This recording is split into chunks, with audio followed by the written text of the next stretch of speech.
The war in Syria has now lasted for more than 5 years. And right now, I have to tell you, even with the success we had the other day at the table, it doesn't yet show the signs we want of burning out. And that is why we are so focused on this political track. If the international community and the Syrians themselves miss the opportunity now before us to achieve that political resolution to the conflict, the violence, the bloodshed, the torture, the images of children, women, children, the bombing, the anguish is going to continue. And all the talk that will take place here and has taken place to date will mean nothing except an increase in the cynicism of people of the world who look to their leaders to deliver. The tragedy is that if this flounders, the call to jihad will increase. And that is why the diplomatic initiative we launched in Vienna last year is so important. The 20-plus member ISSG includes every major country with a direct stake in Syria. Parties as diverse as Iran and Saudi Arabia sat at that table constructively trying to move forward.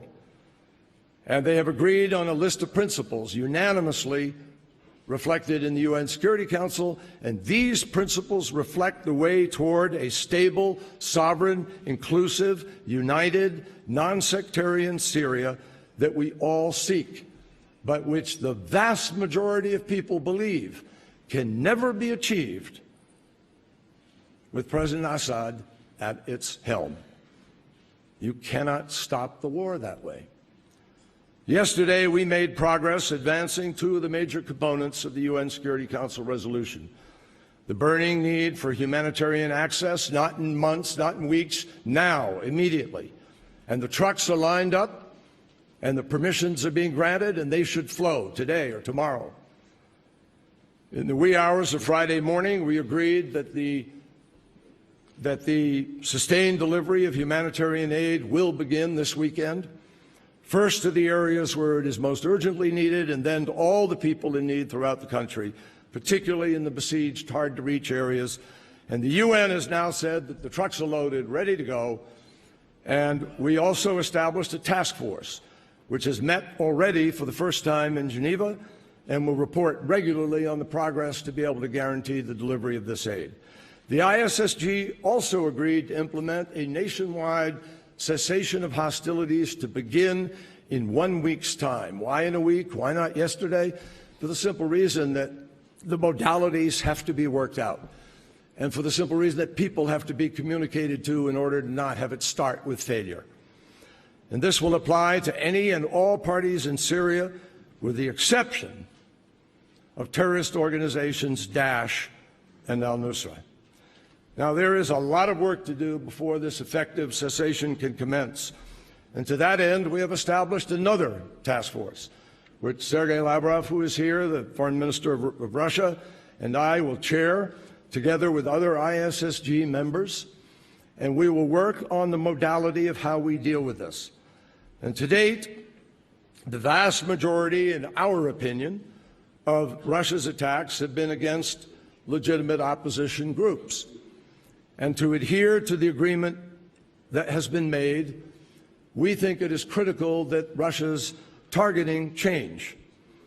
And the entire ISSG, including Russia, has agreed to work to make that happen. Now, let me be very clear about this.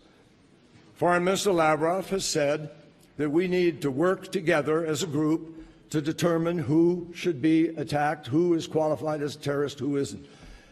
And I will say bluntly that there is no way to properly put a humanitarian access as ambitious as the one we've embraced in place, and there is no way to adequately deal with a cessation of hostilities unless we do sit down and work together on every aspect of this, from the political to the humanitarian to the military also.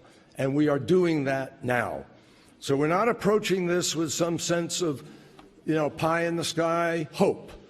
We will work through where this targeting should take place, where it shouldn't, how we work together in order to be effective so we don't drive people away from the table, because obviously if people who are ready to be part of the political process are being bombed, we're not going to have much of a conversation.